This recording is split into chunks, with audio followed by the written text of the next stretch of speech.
They'll say, In 5. we are live. We're live. Yes, we are. Thank God we didn't die yet. Okay. So this is going to be really fun. Yes. So my name is Ingrid Johnson, and this is my wonderful friend Steffi. And thank you so much for inviting me to visit you here in Texas. Yay, thank you for coming. Texas. And yeah, it is a privilege to be here and just to be with you and your brilliant mind. And so I just wanted to ask you a few questions about what you do. And I was just really impressed with the way that you're able to extract what people don't even know is in them to help their companies. And so tell us like something that you do that is so unique and that you've not seen anybody else do. Yeah, this was funny. Yesterday we were sitting on the couch and I was doing my best to explain to you what it is that I do. And at first you were saying, well, no, that can't be done. Yes. Like we were talking about, pulling knowledge out of your brain that comes from all these years of experience of Yes. doing something. Yes. A lot of times at the interface of all kinds of crazy things. Like, for example, you're a fitness trainer. Yes. Right? So tell this a little bit because this is a great story. So you've gone to the Czech Institute. You've done. Tell them. Yes. So I actually I want to See, talk about you. I turned the tables around. See, that was pretty slick of me. So go ahead. But so I started out as a pianist, and that's significant to the story because by the time I was a 25-year-old pianist, I was sitting behind the piano all the time practicing, and I became an overweight pianist. My manager says to me, Ingrid, if you want to be competitive, you've got to look the part. Go find yourself a trainer. No fat pianists. No fat pianists. Oh, no. They are just. And so I said, well, I've never worked out a day in my life. I don't even know what that's all about. And go find a trainer. And oh, by the way, get the best trainer you can find in Seattle. So I did. And so because my background was not anything physical at all, no sports in my family, no nothing, I bring that part to my now as a personal trainer because what she did for me is what I want to do for others. She gave me, just by working out, it gave me confidence, self assurance. I felt better. I looked better. I had more stamina, all those things that come, but that I wanted to impart that to others. So I ended up changing my career. So now then I went back to college. I got my master's degree in exercise. And then I went to the I Czech know for a Institute. fact that there were blueberries involved in my master's thesis, but that's a whole nother story. But go ahead. Yes, she helped. And so I said, well, this is who I am and all those different parts that I bring to my exercise classes and my training program protocol. And how can anybody possibly replace what I know? And you said, yes. And tell me more. Yeah, so exactly. And then you have to throw in some more things because you are specializing in working with people who have Parkinson's disease. You're a Pilates instructor as well, and then you've produced golf videos. And I mean, you see that Ingrid is really amazing. And so are you. You see, you have all these levels of knowledge that are piled up. And the question that came up sitting on the couch last night over a glass of wine was like, Ingrid says, you cannot actually possibly, extract all this knowledge out of someone's brain and teach someone to be as good at that as the original person is.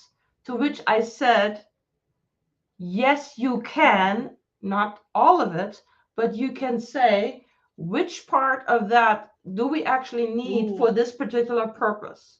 And it's at the interface of all these different things. And then she said, well, it's how you do that. Well, it's conversations, where the person, let's say in this case, Ingrid, tells me, what I do is this, and this. For example, let's say we're putting together a training program for your coaches, right? Mm-hmm. And so you want to give your clients, the same amazing experience with your coaches as you would do it with yourself. And that's how people really are able to expand their impact. They're able to maybe run multiple locations. Right. They're able to maybe, have an online component to it, all these things. So massive improvement in like the impact and the monetary side of it too. So, but how do you do it? Okay, so she tells me like, do, this, and this, and this. And then I'm not a fitness trainer. I'm going to look at this as your brilliance mind and say, wait a minute, go back to that one and tell me more about that. And then I'm like, wait a minute, you went from here to here. There's something missing. I'm curious about this. So see, what's really important in this whole process, I told you, right, is curiosity. So I'll switch the story to something else real quick. So John, he has a staffing company, and he's been in the staffing industry for 25 years. He's a very hands-on guy. Just love him to death. And he's a woodworker, and he's a hunter, and he's got 4 daughters, and he's married, and he's got a ranch someplace else that he's building a house on. So he's got like this, it's a well-rounded person with lots of interests. And about 12, 13 years ago, he started his own staffing company. And he feels absolutely passionate about bringing the job candidates and the companies looking for talent together in a way that it's an unbreakable match. I mean, his dedication to that is just heartwarming, Yes. This is what I love to do, is to work with people who, it's not just about money. Of course it's about money too, but it's not just about money. He just, they're there for a reason. There is a purpose behind it. For him, it's that match. But also on the private side, he wants this business to be actually an asset. But the problem is, if you cannot teach others how you do that, then you don't really have an asset. It only looks like one, right? It just seems to be. But if it doesn't operate without you, then as soon as you're not involved, it doesn't work, or at least it doesn't work as well. And then after a while, you have no choice but to basically shut down if you're ready to lean out. Right. And that's 85% of companies. I was going to say many companies are like that. They can't duplicate themselves. They can't scale their business.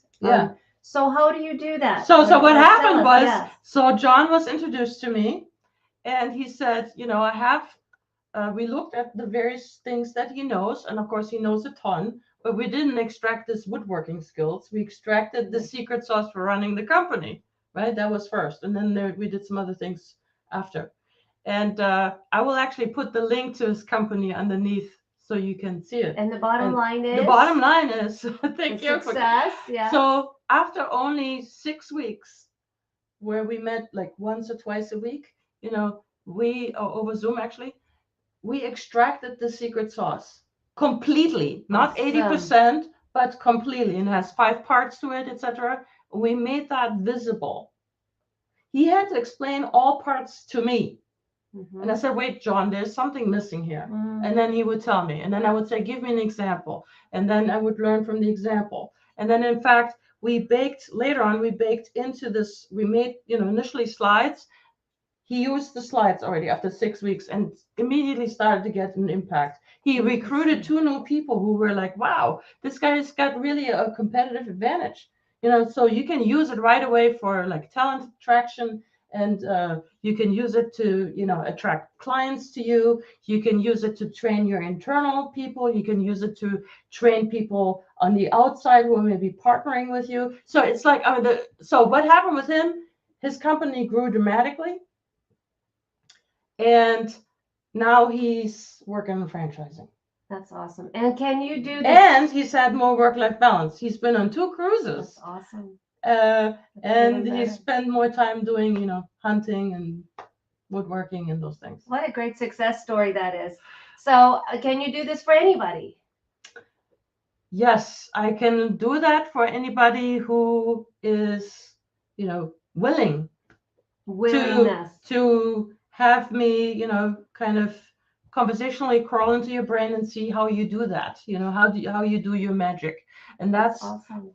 That's really what it is. But also I teach people now how to do it. So I teach people, Awesome. here's how you either observe yourself and or how you find a brilliance miner in your life. And it's very important that this person must not know too much.